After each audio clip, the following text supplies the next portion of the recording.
O Viver Melhor de hoje é sobre obesidade. A doença crônica é apontada pela Organização Mundial da Saúde como a epidemia global do século XXI.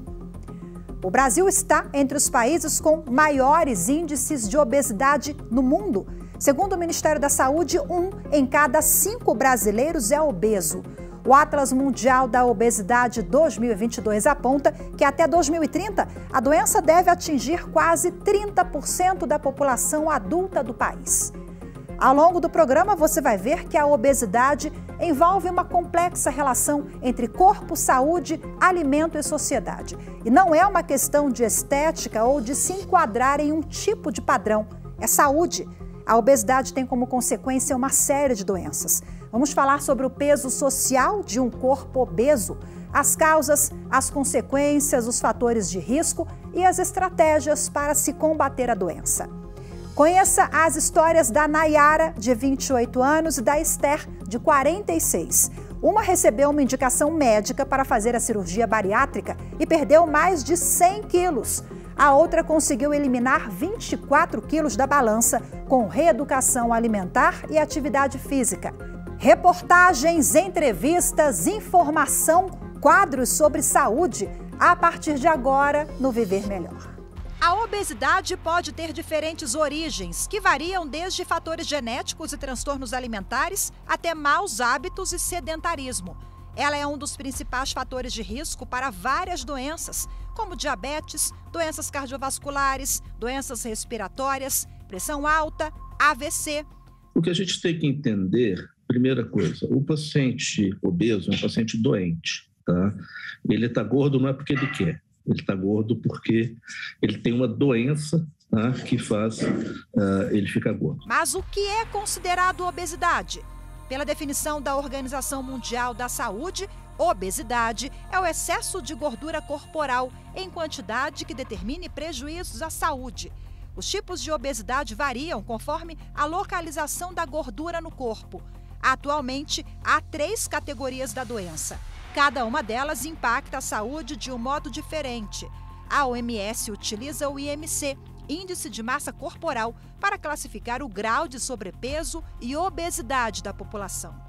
O cálculo divide o peso do paciente pela sua altura elevada ao quadrado.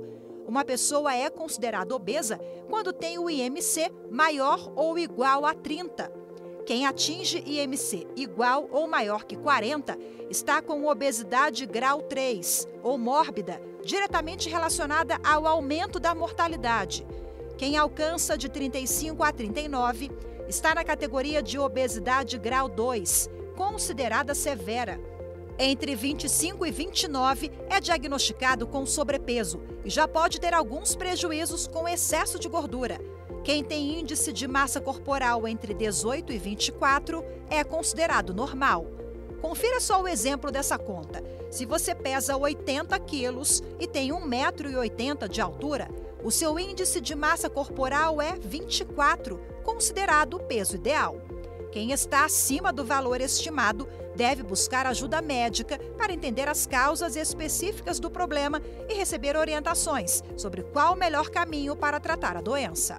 Os estudos mostram que os pacientes que emagrecem com dieta tendem a voltar a ganhar mais peso depois do emagrecimento do que os pacientes que emagreceram com a cirurgia bariátrica.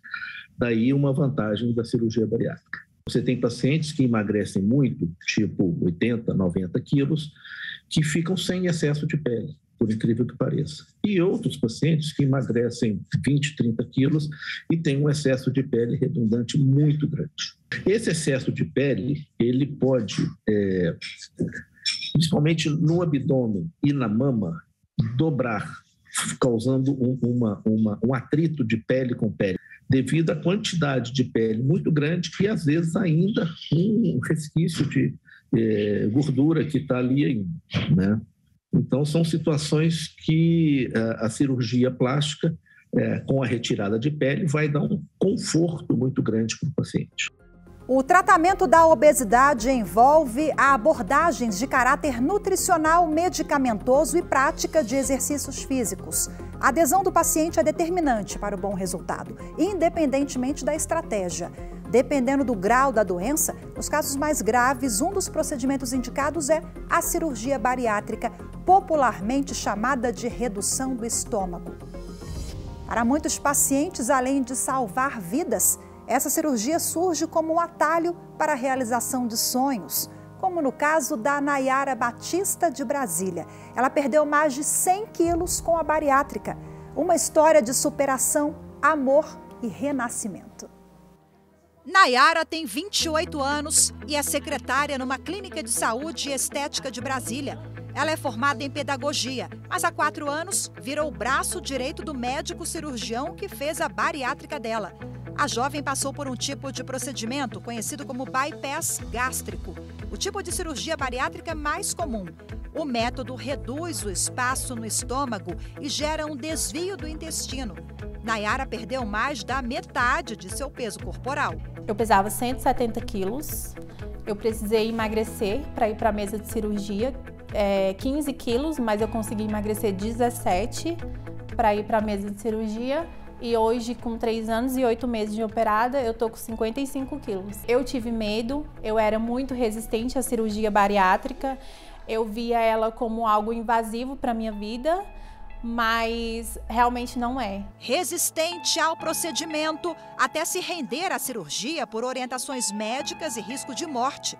Ela lidava super bem com a autoestima, com o peso social da obesidade. Antes, a minha numeração de roupa, quando eu achava nas lojas plus size, era número 64. E aí, quando eu não achava, eu lidava super bem com isso. Eu ia numa loja que vende panos, né? Comprava os panos e aí levava na costureira e falava, eu quero esse modelo. Então, a partir do momento que eu estava vestindo o que eu queria, para mim estava tudo bem. Casada há 11 anos com o Rubenilson, também nunca tinha tido problemas no relacionamento por causa do peso. Ele sempre me aceitou do jeito que eu sou, né? Na verdade, me deu até muita força. Nunca falou do meu corpo, nunca fez chacota com o meu estado que eu era antes, né? Até que as doenças provocadas pela obesidade e o risco de um ataque cardíaco e óbito acenderam um alerta para Nayara. Não me incomodava. Realmente incomodou quando atingiu minha saúde. Eu estava resistente à insulina, né? Quase um passo a diabetes. Já estava hipertensa, minha pressão chegava a 23. Então, uma vez eu fui para o hospital com pressão alta, eu achei que eu estava infartando. Na verdade, eu achei que ali era o meu último dia. Eu estava com gordura no fígado, grau 3. E aí, uma vez eu fui no pneumologista e ele falou para mim que eu dava mais de 133 paradas respiratórias numa noite. Então, ele falou que eu nunca vinha a óbito realmente por conta da minha idade, que ela me favorecia. A data da cirurgia bariátrica, 23 de agosto de 2018, passou a ser considerada como a nova data de nascimento. Nayara passou de manequim 64 para o 38, perdeu 115 quilos, passou por 4 cirurgias reparadoras e hoje tem uma relação bem mais sadia com a comida. Ela não é algo que me prende mais, porque antes eu achava que eu estava triste, eu tinha que comer, eu estava feliz, eu tinha que comer. E hoje não, hoje eu percebo que a comida, ela não tem culpa dos meus problemas, ela não é a culpada da minha vida, então eu tenho ela hoje como a minha amiga. A relação saudável com a comida veio graças às sessões de terapia, que são obrigatórias antes e depois da bariátrica. Doutora em psicologia, Sueli Guimarães atua com emissão de laudos para a cirurgia e acompanha pacientes que passam por essa experiência. Ela chama atenção para a nova condição de vida e as dificuldades enfrentadas no pós-operatório. Eu já ouvi paciente falar, não, doutora, eu quero fazer cirurgia porque em janeiro nós vamos passar férias na praia. Não é isso que vai acontecer, a pessoa já se imaginava num biquíni, com o corpo escultural, e não é isso que vai acontecer. Então, nós avaliamos qual é a expectativa que a pessoa tem, né? Muita gente quer fazer cirurgia pela aparência física. Não é esse o primeiro ponto. O ponto principal é a saúde. Nayara lembra que precisou enfrentar 30 dias de dieta líquida e que essa foi a maior dificuldade. Então eu acho que esse realmente é o desafio de você ver outras pessoas comendo, de você sentir o cheiro da comida e saber que você não pode comer, porque se você fizer isso, é algo que pode te levar a óbito. Existem normas legais do Ministério da Saúde que avaliam as condições para o paciente fazer a cirurgia. O primeiro critério é que ele seja um obeso mórbido e que tenha um índice de massa corporal acima de 40, ou que tenha índice de massa corporal 35 e outras comorbidades que colocam a vida em risco.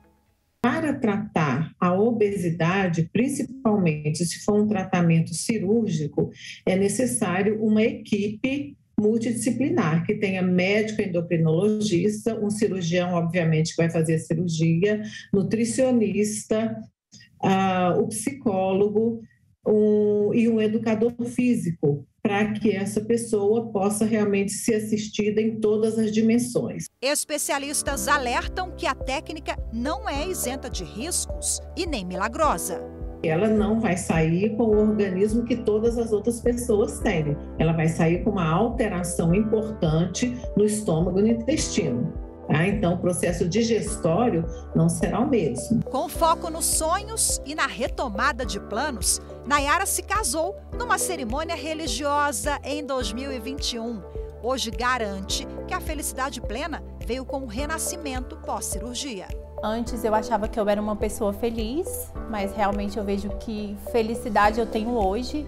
Na questão que mudou minha vida, antes eu não arrumava um emprego por conta da obesidade. Hoje eu visto o que eu quero, eu vou para onde eu quero, eu sento nos lugares sem medo de acontecer algo, um acidente, né, quebrar uma cadeira e etc. Já aconteceu. Então, assim, às vezes eu passo na roleta de ônibus, eu tenho vontade de gritar e falar assim, eu estou passando na roleta. Então, assim, são muitas coisinhas que mudam e que realmente a gente tem a cirurgia como um renascimento. Bom, e agora para a gente entender mais sobre os métodos e procedimentos, sobre as causas e consequências da obesidade, eu converso de forma remota ao longo do programa com o vice-presidente da Sociedade Brasileira de Cirurgia Bariátrica e Metabólica, Dr. Antônio Carlos Valese, e a endocrinologista Diana Santini, que é integrante da Sociedade Brasileira de Endocrinologia e Metabologia. Sejam muito bem-vindos, muito obrigada pela participação de vocês. Vou começar com o Dr. Valese. Pegando o gancho aqui de cirurgia bariátrica, eu queria que o senhor explicasse para a gente essa cirurgia, quais são os tipos, porque falta informação, né, sobre a cirurgia metabólica e bariátrica. As pessoas confundem e acham que, olha, é invasiva, toda cirurgia é invasiva, mas ela promove, de fato, um renascimento, como nós vimos na reportagem, né? É uma cirurgia que, como nós vamos falar daqui a pouco, que promove, sim, alterações anatômicas no tubo digestivo. Essas alterações anatômicas têm como endereço a melhoria de hormônios intestinais que vão dar o resultado esperado. Tá? Então, ela não é uma cirurgia mutilante, é uma cirurgia de alteração anatômica, que implica, sim, essas alterações anatômicas, elas implicam numa reeducação alimentar, numa maneira diferente de comer, mas que de modo algum vai fazer com que esse paciente tenha alguma sequela importante. As pessoas que estão aguardando a cirurgia ou em filas, infelizmente, no sistema público, ou que estão ainda se decidindo pela cirurgia, elas têm um risco maior do que as pessoas que submetem à cirurgia. Obviamente, a cirurgia tem uma data marcada e alguma intercorrência pode acontecer ali. Mas hoje, com as técnicas anestésicas, com os materiais que dispomos, com todo o conhecimento que nós adquirimos, essas cirurgias, elas têm um índice de mortalidade e complicação semelhante às cirurgias de próstata, semelhante às cirurgias cardíacas. Então, não é mais aquela cirurgia que com aquele estigma que, olha, o paciente vai ser operado, ele pode complicar tudo, é uma cirurgia extremamente grave. É uma cirurgia que, como toda cirurgia, pode ter intercorrências, mas dentro de uma faixa extremamente aceitável.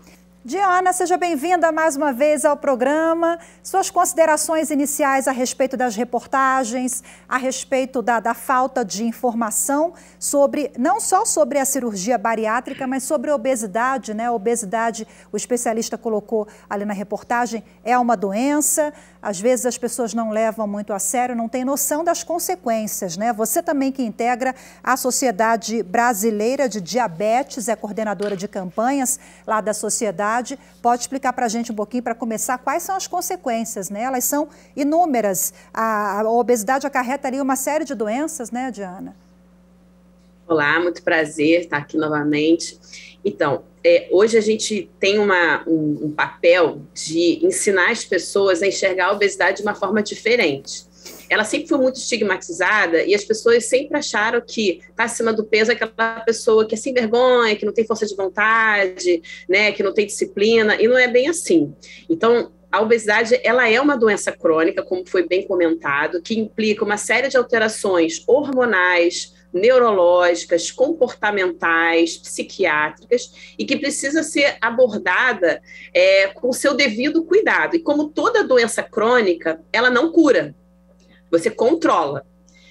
O que caracteriza uma doença crônica? Aquela doença que você tem ou desenvolve, que você tem como tratar, mas que não existe uma cura definitiva. Você vai ter que lidar com esse problema o resto da sua vida, mesmo que você esteja tratando. E como doença crônica, ela tende a ser progressiva com o tempo. Então, aquela pessoa que, como a reportagem, tem um peso máximo, ela chegou a um IMC de 35, 40, por mais que ela mude, tome um remédio, faça uma cirurgia, ela não deixou de ser obesa. Ela está com obesidade controlada, ela está com obesidade tratada. Então, a Nayara, quando perdeu peso com a cirurgia, ela não curou a obesidade, ela tratou. Então, essa abordagem nova, atual, de doença crônica, ela é importante porque o nosso maior desafio é fazer com que a pessoa mantenha o peso perdido. Perder peso não é tão difícil. Todo mundo já experimentou alguma dieta, perdeu. O desafio é manter esse peso perdido. E os trabalhos mostram que qualquer intervenção, seja exercício, dieta, alguma medicação, quando você para essa intervenção, ela recupera e reganha o peso, a grande maioria das pessoas. Então, quando você resolve tratar uma doença crônica, você não pode interromper esse tratamento nunca. Mesmo que esse tratamento seja remédio, dieta, exercício. E os trabalhos que falam de manutenção de peso perdido, eles têm melhores resultados quando você combina um tratamento médico, seja ele uma medicação ou a própria cirurgia, a uma mudança de estilo de vida. Então, digamos que a pessoa começou a tomar um remédio para emagrecer, perdeu peso. Se essa pessoa incorporar um exercício na vida dela, ela vai manter mais esse peso perdido do que uma outra pessoa que só tomou o remédio e não mudou o comportamento. Daqui a pouquinho a gente volta a falar mais sobre cirurgia bariátrica, outros métodos, obesidade e outras questões que envolvem o assunto. Eu vou pedir licença para vocês agora, a gente vai fazer um intervalo rapidinho e já volta a conversar, viu? Você fique com a gente porque Viver Melhor faz uma breve pausa e volta já.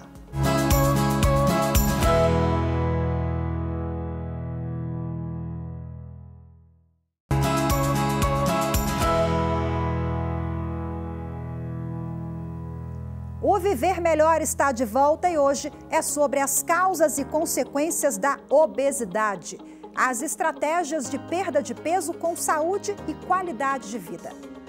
Neste bloco vamos conhecer uma nova promessa contra a doença. Foi aprovado nos Estados Unidos um medicamento que chegou a reduzir em cerca de 23 quilos o peso de pacientes obesos em 72 semanas, 1 ano e meio de tratamento. A pesquisa foi conduzida por uma farmacêutica americana, com cerca de 2.000 voluntários, mas ainda não foi publicada ou revisada, o que exige cautela. Mas esse anúncio animou a classe médica, viu? Confira agora no quadro Avanços. O medicamento nomeado tirzepatide reduziu cerca de 22% da massa corporal dos 2.300 participantes, que pesavam em média 104 quilos. Na fase 3 do estudo clínico, os pacientes apresentavam um índice de massa corporal IMC de 38. De acordo com dados preliminares, os participantes que tomaram doses mais altas do remédio chegaram a pesar por volta de 80 quilos, já no fim do estudo. Além disso, em média, o IMC de cada um deles ficou abaixo dos 30. O medicamento imita a ação de um hormônio chamado peptídeo inibidor gástrico, GIP. Os primeiros estudos descobriram que esta nova molécula resulta em uma dupla ação nos receptores GLP-1 e o GIP, levando a maior diminuição na ingestão de alimentos e maior aumento no gasto de energia. A tirzepatide é aplicada com uma injeção subcutânea semanal. Ela ainda não é comercializada no Brasil ou em outros países.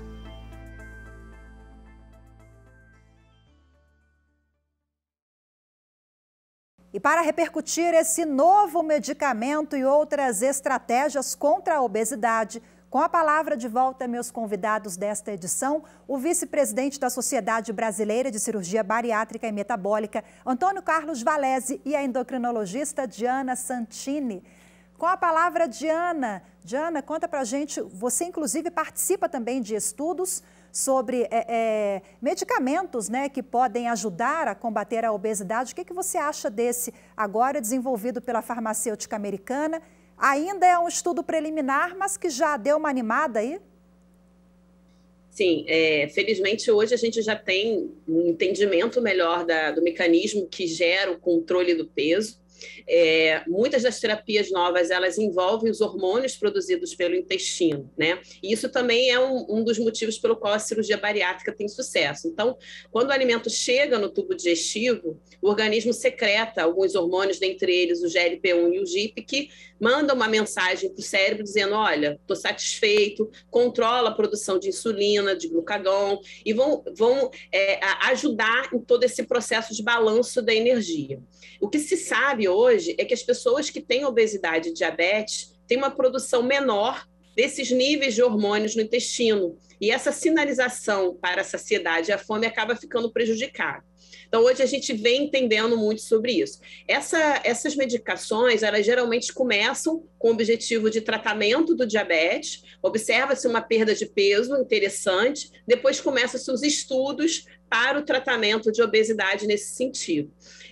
Hoje nós temos no mercado as medicações à base desse hormônio intestinal, o GLP-1, mas hoje alguns estudos começam a tentar combinar vários desses hormônios no intestino para ver se o efeito é interessante. Então, sobre essa reportagem recente, né, a molécula é a tirzepatida, é de uso semanal, é injetável.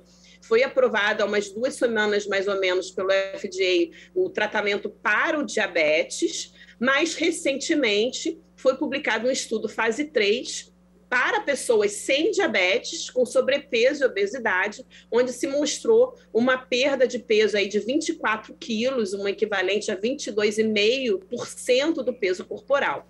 Isso é revolucionário no tratamento da obesidade, porque a gente só vê resultados nessa magnitude com a cirurgia bariátrica. Por isso que ele vem com esse apelo, né, de tentar uma medicação, hoje uma opção terapêutica clínica que possa ter resultados tão importantes e tão impactantes na perda de peso corporal como a gente tem com a cirurgia bariátrica. Para se ter uma ideia, nesse estudo, 96% das pessoas que usaram a medicação em doses moderadas para alta conseguiram uma perda de peso de 5%. Né? E 63% dos participantes perderam 20% do corporal. Então, isso traz uma esperança muito grande em opções medicamentosas no tratamento da obesidade. E vem de frente com o que a gente tinha no passado. A gente não tinha medicações que eram estudadas para uso a longo prazo e que ainda por cima se mostrassem seguras do ponto de vista cardiovascular. Por isso existe ainda um certo preconceito. Muita gente acha que tomar uma medicação para emagrecer faz mal, ou que possa ser perigoso. Perigoso é você usar sem orientação médica, né? Mas hoje a gente já começa a ter alguns estudos mostrando que essas medicações não só elas são eficazes para o tratamento do excesso de peso, da obesidade, como elas são seguras para o coração e protege contra o desenvolvimento de doenças cardiovasculares ao longo do tempo. Então, é realmente uma esperança, um resultado muito bom, mas que para chegar no Brasil a gente vai ter ainda um certo tempo. Inicialmente, provavelmente, vai chegar para o diabetes e só depois para a obesidade. Ainda não foi aprovado oficialmente para o tratamento de obesidade, mas a gente tem uma esperança, uma expectativa que isso provavelmente aconteça.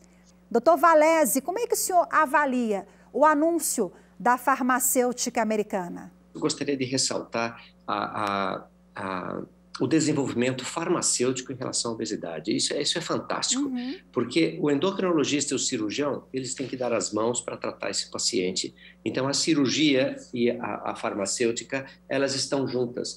Um não concorre com o outro, eles se complementam, porque o que nós queremos é justamente diminuir essa incidência de obesidade, fazer com que esses pacientes sejam mais produtivos para eles próprios e para a nação, que vivam mais, que sejam socialmente mais agregantes. Então, é importante a farmacêutica, os endocrinologistas, nós acabamos de falar sobre o paciente que recidiva o peso, que ganha alguns quilos depois da cirurgia.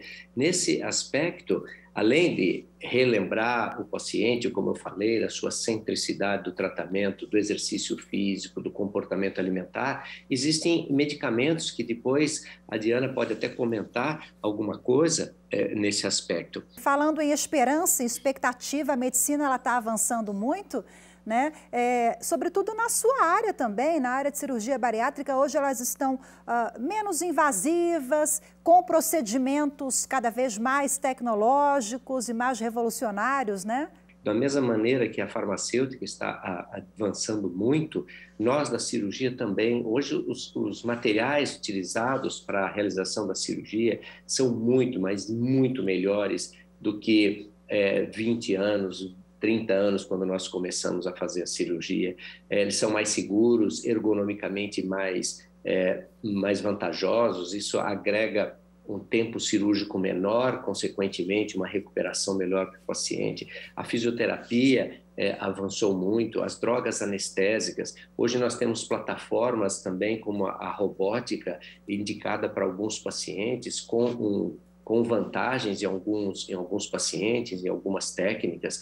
Então, a ciência está caminhando muitíssimo rápido e ajudando bastante esses pacientes. O que nós precisamos é dar, sim, a oportunidade de acesso para esses pacientes, que isso ainda é algo que no nosso país, infelizmente, nós não temos. Nós, da Sociedade Brasileira de Cirurgia Bariátrica e Metabólica, nos preocupamos muitíssimo com isso e queremos, de alguma maneira, facilitar o acesso, seja na medicina complementar, seja no Sistema Único de Saúde. Esses pacientes precisam ter acesso a essas novas tecnologias para se beneficiar. Com isso, o país todo se beneficiará. E qual é o tipo mais comum realizado no Brasil? É aquela bypass mesmo? Nós temos, existem diversas técnicas, mas são duas as mais empregadas. Essa que é o bypass, que a Nayara teve um resultado magnífico, que consiste em diminuir o estômago e fazer um desvio do intestino delgado. E existe a outra técnica, que é a gastrectomia vertical, que ela só é endereçada para o estômago, ou seja, nós retiramos uma grande parte do estômago, deixando o estômago como se fosse um tubo pequeno e, consequentemente, com uma capacidade menor. São as duas mais frequentemente realizadas. No Brasil, há um predomínio da indicação cirúrgica do bypass. Diana, sobre reganho de peso, a gente já falou um pouquinho no bloco anterior, eu queria que você falasse para a gente agora quais são as estratégias, inclusive até com medicamentos, né, que podem facilitar, ajudar aí esse paciente a não voltar a engordar.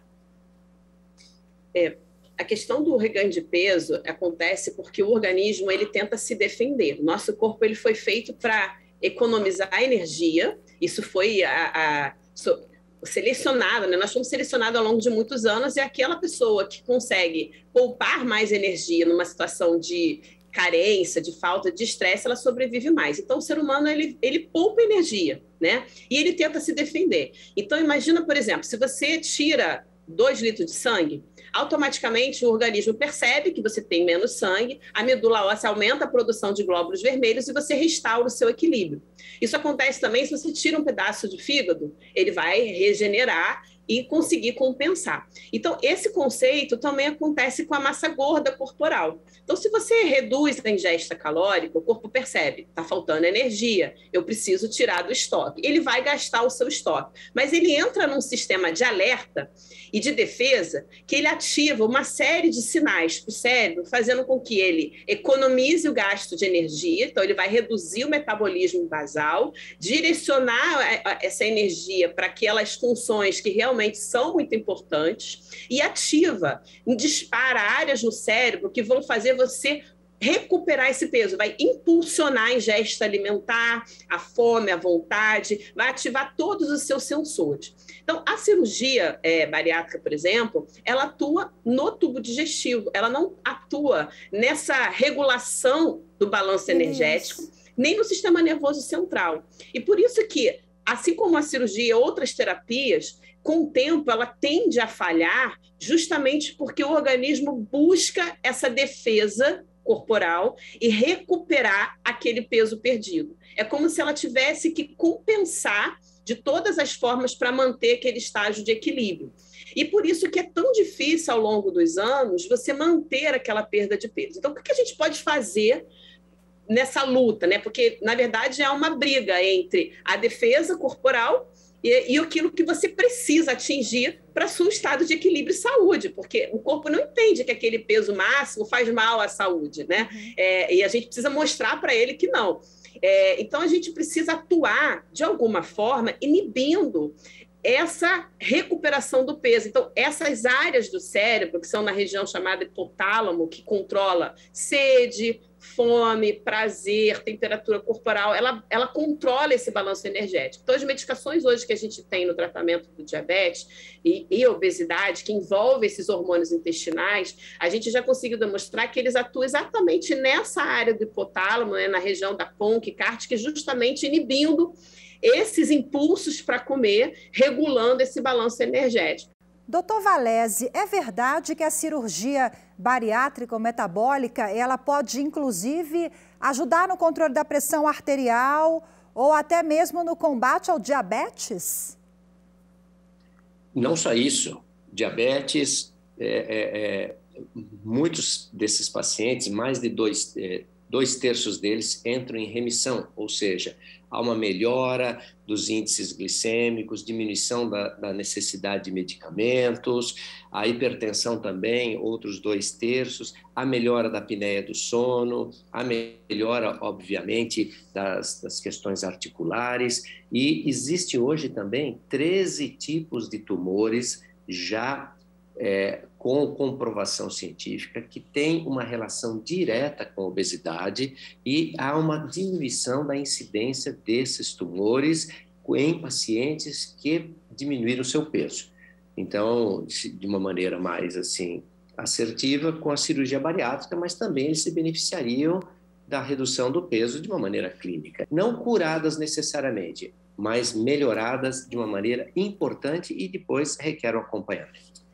E sobre esse assunto, eu vou só fazer uma intervenção aqui, porque em 2016, o ex-jogador de futebol, Romário, ele fez uma cirurgia bariátrica justamente com esse propósito, tentar controlar o diabetes. E aí, na época, né, doutor Valese, deu uma polêmica danada, porque o Romário, ele não tinha IMC superior a 35 ou 40. E aí, né, tô vendo ali a Diana concordando, essa polêmica toda foi em virtude do peso. O Romário era magro, poxa, não estava gordo, aquela associação nossa, né, para fazer a cirurgia tem que estar gordinho e tal. E eu queria ouvir o senhor sobre a cirurgia específica do jogador Romário. Eu acho que nós temos que passar para aqueles que estão nos assistindo um conceito bastante importante, que existe uma diferença entre cirurgia bariátrica e cirurgia metabólica. A cirurgia bariátrica é o foco deste programa até agora, que você falou muito bem, dos índices de massa corpórea, grau 1, 2, 3, e o que precisa, então, esse paciente tem a indicação por causa do seu peso. Modernamente, apareceu a cirurgia metabólica, ou seja, é a indicação cirúrgica para corrigir alterações metabólicas, sobretudo o diabetes, mas não só o diabetes, pode ser alterações de colesterol, o fígado com muita gordura. Então, não necessariamente esse paciente precisa estar dentro daquela indicação cirúrgica clássica, que já foi mencionada aqui no programa, que é a obesidade grau 3 e grau 2. Mas ainda é não temos a aprovação dessa cirurgia metabólica dentro dos nossos órgãos reguladores, que é a Agência Nacional de Saúde.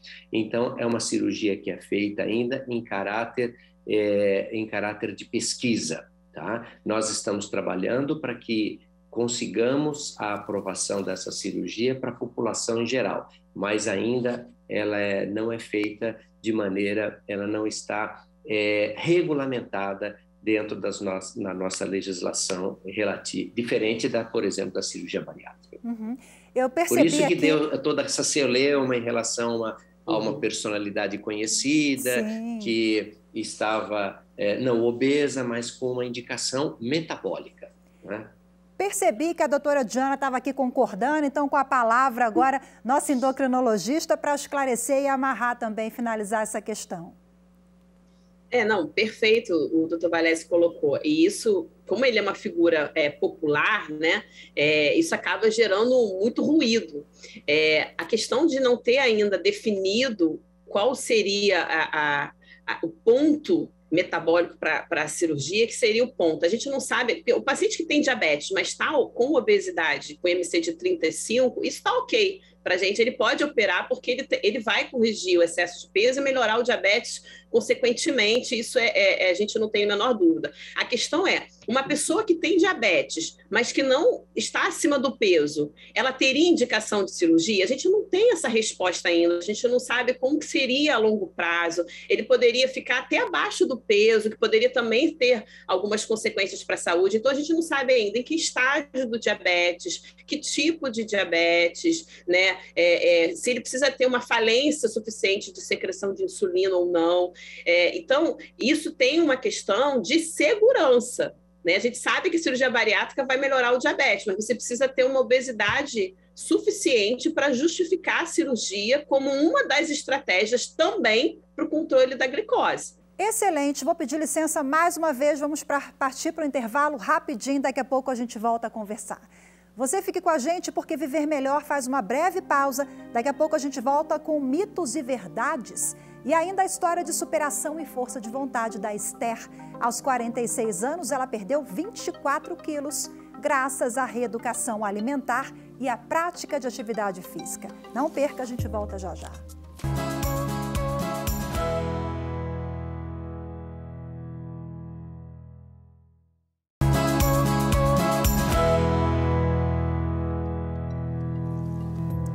Viver Melhor está de volta e hoje é sobre as estratégias de combate à obesidade. A prevenção do ganho excessivo de peso começa na conscientização da importância no dia a dia da prática de atividade física e da adoção de bons hábitos alimentares. Não é sobre perder peso, mais uma vez, é sobre ganhar vida, ser saudável. Vamos conhecer agora juntos a história da Esther de Brasília. Ela tem 46 anos e eliminou 24 quilos em 2 anos, graças à alimentação saudável e atividade física. Esther tem 46 anos, corre 10 quilômetros, faz atividade física todos os dias e preza por uma alimentação saudável e balanceada. Mas quem vê essa disposição toda não imagina que ela era sedentária e nunca tinha pisado numa academia até um dia desses, no início do ano de 2020. Eu tinha algumas restrições, né? Por exemplo, atividade física nem pensar em fazer, né? Então, assim, a gente não viu por esse lado de prática de atividade física. Quando a gente tem filho, a gente dá uma parada, mas é aquela coisa que você tem que se olhar e falar, caramba, algo precisa ser mudado, né? Então, aonde eu vi que eu tava com 92 quilos, aí eu quis fazer alguma coisa, né? Para poder haver essa mudança realmente, para ter saúde e qualidade de vida. Os 92 quilos distribuídos em 1,75 m de altura deixavam Esther num grau de obesidade 1. com 30 de IMC, índice de massa corporal. Faltava gás, disposição. A perda de peso trouxe mais qualidade de vida e reduziu a incidência de uma série de doenças, sem contar a autoestima. Então, assim, você se olha, se acha bonita e você gosta de comprar roupa, você gosta de se arrumar, né? Porque, assim, quando a gente tá com autoestima baixa, a gente não sente isso, não sente vontade, né? Então, quanto mais larga a roupa você comprar, mais você vai gostar, porque você tá escondendo o seu corpo. Eu pesava 92 quilos. Então, assim, a pessoa olhava pra mim e falava que eu não era gorda, né? Mas, a gente olhando no espelho, claro que a gente vai ver uma diferença incrível, né? Então, assim, a pessoa olha, tu não é gorda, não. Mas quando você depois mostra o processo, uma foto do antes e o depois, aí vem aquele choque, né? Que realmente era bastante pesada. O preparador físico e marido de Esther, o Andrei, foi o grande incentivador no início das atividades físicas. Eu comecei a fazer boxe, né? Aí eu comecei a fazer boxe, né? Fiz um tempo. Aí conheci o Andrei e ele falou que era instrutor de calistenia, né? Aí ele mostrou o que era calistenia. Então, ele me apresentou, eu fui fazer e aí eu gostei, né? E fui ficando. A calistenia foi adaptada diretamente da ginástica para um movimento mais prático para a comunidade nas ruas. Então, a calistenia foi criada na França no século XX e foi sendo adaptada e lapidada até hoje. A calistenia trabalha atividade com peso corporal e alguns auxiliares, como argola, TRX, barra fixa, paralela e paraletes. Ela te promove resistência, força, além do trabalho mental, coordenação motora que você tem que trabalhar o tempo todo. Isso já tira o estresse do dia a dia, né?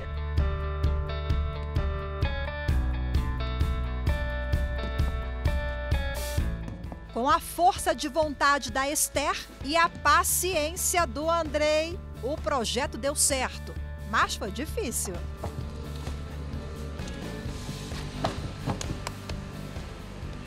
Eu reclamava de tudo. Nossa, eu não consigo fazer nada, era a pessoa mais reclamona. E aí ele falava, Esther, você consegue, vamos fazer, vamos treinar. E ele foi o meu incentivo, né? Aí quando eu vi que eu tava realmente perdendo peso, aí eu, caramba, eu quero fazer isso de verdade. Esther conseguiu eliminar 24 quilos. Ganhou gosto pela vida saudável e um novo companheiro. Hoje, Esther e Andrei dividem a casa e os treinos. Eles seguem juntos na parceria pela saúde e o bem-estar. Como ela tinha tanta vontade de querer mudar, querer ter o tanquinho que ela se referia, ter o corpo parecido com o meu, eu falei para ela que não seria difícil, mas ela teria que abdicar de vários hábitos, como a má alimentação e o sedentarismo. Você precisa primeiro mudar a sua mente, né? Quando a gente muda a mente, realmente o corpo obedece. E aquela coisa de comer muita massa, tomar refrigerante, tomar muito álcool, né? Que eu gostava de uma cervejinha e tal. Então, assim, eu fui mudando hábitos alimentares, né? Eu não diria que foi radical. Foi uma coisa, assim, leve, suave, sem sofrimento. Ah, vou cortar tudo? Não. Sempre aos poucos, né? Então, assim, você diminui aquilo que é mais calórico, né? Então, você procura ingerir mais legumes, verduras, né? Pouca massa. Bom, eu tô tão motivada com essa história maravilhosa da Esther. O Andrei garantiu que eu também consigo, só que eu vou confidenciar para vocês que eu estou sedentária. Faz mais ou menos uns 3 anos, mas nunca é tarde para começar. É saúde, né? O ponto de partida tem que ser logo. Exatamente, começou agora, do zero. Vamos ver como é que eu me saio aqui nessa pequena tentativa. Vamos lá. Depois de um pequeno aquecimento nos bastidores, que não foi captado pelas câmeras, eu já me aventurei no chão. Fui tentar uma flexão de braço no solo. Da primeira vez não deu muito certo, não. Tentei de novo e com o apoio do Andrei, olha eu aí, recebi até um elogio do professor. Aê, não me venha falar que com a idade eu não consigo, aí eu tenho 40, eu não vou conseguir, eu tenho 50. Gente, você pode. Todo mundo pode começar. Então, assim, não adianta ficar sentadinha no sofá esperando, né, que não vai acontecer nada. Então, você tem que querer. Primeira coisa, você quer? Então, eu sei que você vai conseguir. Então, não tem negócio de idade, não. Qualquer pessoa pode fazer, qualquer pessoa pode treinar. E não é só em academia. Hoje, a gente tem vários estilos que você pode estar fazendo a atividade física tranquilamente. Ao ar livre, principalmente, né? Que é uma coisa muito boa.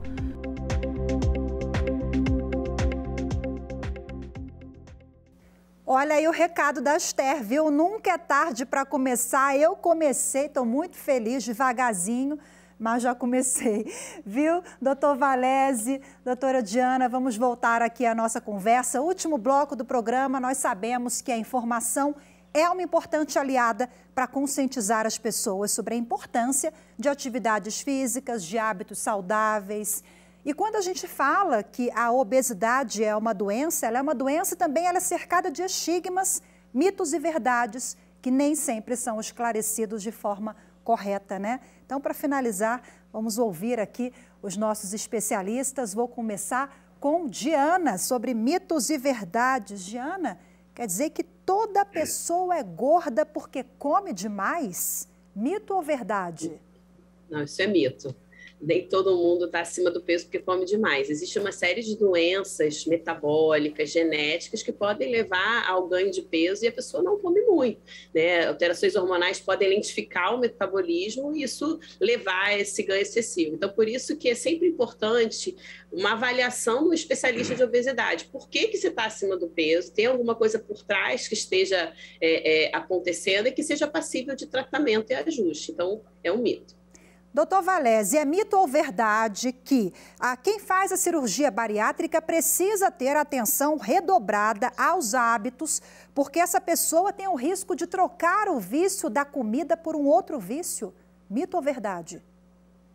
Verdade.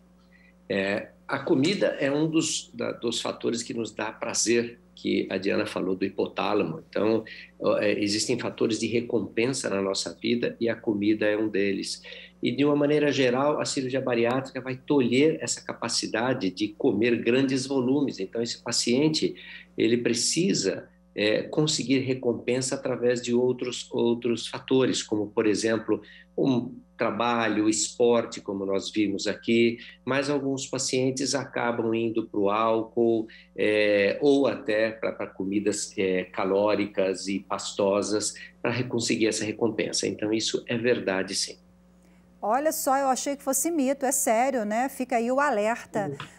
Diana, vamos lá, mais uma questão aqui, o histórico familiar, você já adiantou um pouquinho ao longo aqui da edição, mas o histórico familiar é um fator determinante para a obesidade, mito ou verdade? Mito, determinante não, ele é um fator de risco, porque a questão familiar ela envolve genética e envolve a educação e o ambiente que você vive. Mas você pode vir de uma família de obesos, mas se você tem uma consciência sobre isso e escolhe alimentos saudáveis, faz exercício, você não vai desenvolver obesidade. Então, o seu estilo de vida pode, inclusive, modular a expressão gênica, mesmo que você tenha vários genes para obesidade, e você não desenvolver. Você vai ter que ter um cuidado muito maior do que se você não tivesse essa predisposição genética. Então, a família ela é determinante na educação, no ambiente e na genética, mas o seu comportamento, a sua escolha é que vai dizer se você vai desenvolver ou não essa predisposição toda. Então, é um mito. Doutor Valese, depois da cirurgia bariátrica, a pessoa pode comer o que ela quiser. Isso é mito ou é verdade? Isso é um mito, porque, na verdade, ela pode comer o que ela quiser, mas não necessariamente ela vai conseguir comer, porque existem restrições anatômicas que vão fazer com que alguns alimentos não sejam muito tolerados. Então, ela vai precisar mudar. E também não deve comer esses alimentos que nós acabamos de falar. Uhum. Eu não consigo comer carne, eu vou ficar tomando sorvete. Eu não consigo comer arroz, eu vou ficar me enchendo de milkshake. Então, na verdade, essa pessoa, ela não vai poder comer tudo o que ela quer. Ela vai ter que se disciplinar e se adaptar à nova realidade alimentar. Vamos abrir um parênteses aqui no quadro Mitos e Verdades. Explica pra gente, doutor Valese, como é que é? Durante um mês a pessoa precisa fazer ali uma dieta líquida, é isso? Sim, de um modo geral, uma dieta líquida, porque existe uns pontos, uns grampos no estômago, e nós não queremos sobrecarregar essa área de cicatrização. Então, não queremos que esse paciente vomite, porque ele vai ter uma nova realidade alimentar, eventualmente um ou outro vômito pode acontecer.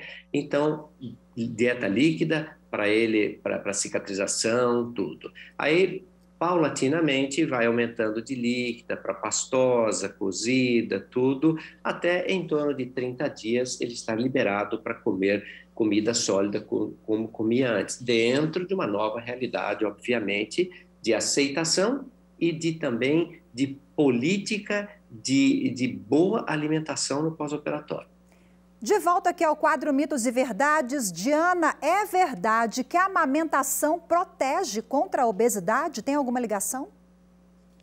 Proteger não é bem assim. A amamentação faz com que você tenha um gasto calórico mais acentuado, né? Mas como o organismo tenta se defender, quando você tem um gasto calórico, automaticamente você tende a comer mais para compensar esse gasto, essa perda. Isso acontece com o exercício. Porém, se você tiver uma consciência de que você precisa, nesse momento, né, adotar hábitos saudáveis, você vai ter uma amamentação mais saudável, e tudo que você aconteceu durante a gestação também influencia no bebê. Então, se você aproveitar esse período de amamentação, que você está numa demanda metabólica mais acentuada, e fazer uma alimentação saudável, você vai conseguir perder peso mais rapidamente e recuperar o peso anterior à gestação. Então, ela facilita a perda de peso, sim, por conta do gasto metabólico, mas isso vai acontecer e depende do seu comportamento também.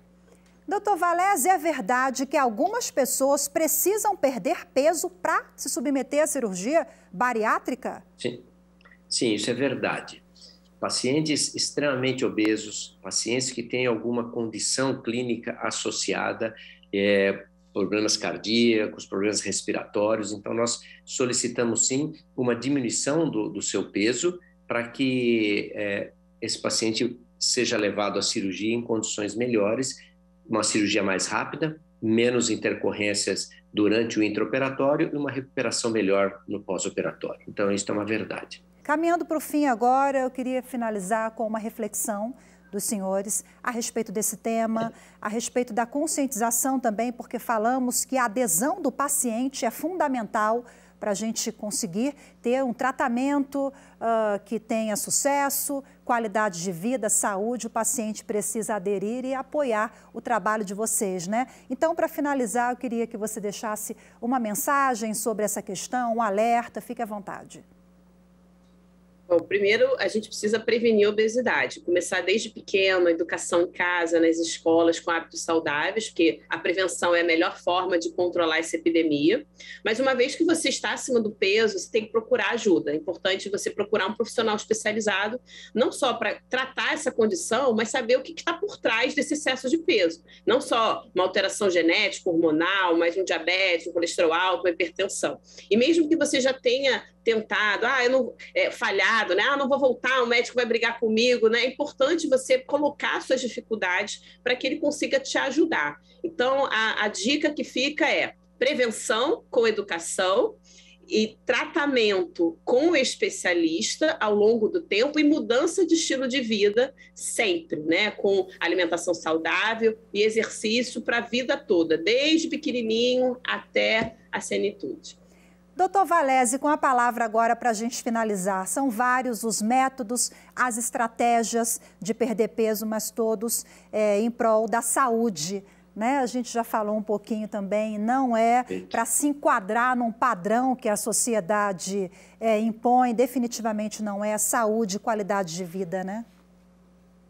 Acho que 2 pontos têm que ser destacados aqui. Primeiro, que nós temos que dar informação aos pacientes, e isso, programas como este são fundamentais para levar informação de qualidade às pessoas portadoras de obesidade. E a segunda é que você que já está com dificuldade de subir escada, você que já está com dificuldade de brincar com seu filho, você que se sente cansado, você que não dorme bem, talvez você esteja obeso, procure um profissional especializado para te ajudar. E você que está pretendendo fazer a cirurgia bariátrica, pode fazer com tranquilidade, porque existem profissionais bastante qualificados e existe toda uma técnica bastante segura para oferecer um resultado bom para você. É isso que eu gostaria de deixar como mensagem. Muito obrigado. Maravilha, excelentes reflexões, muito obrigada pela participação de vocês. Eu conversei na edição de hoje com o vice-presidente da Sociedade Brasileira de Cirurgia Bariátrica e Metabólica, Dr. Antônio Carlos Valese, e com a endocrinologista integrante da Sociedade Brasileira de Endocrinologia e Metabologia, a Diana Santini. Muito obrigada mais uma vez e até a próxima, viu? Tchau, tchau. E muito obrigada a você também que nos acompanhou em mais uma edição do Viver Melhor. Temos um encontro marcado no próximo programa, eu te espero. Até lá, tchau, tchau.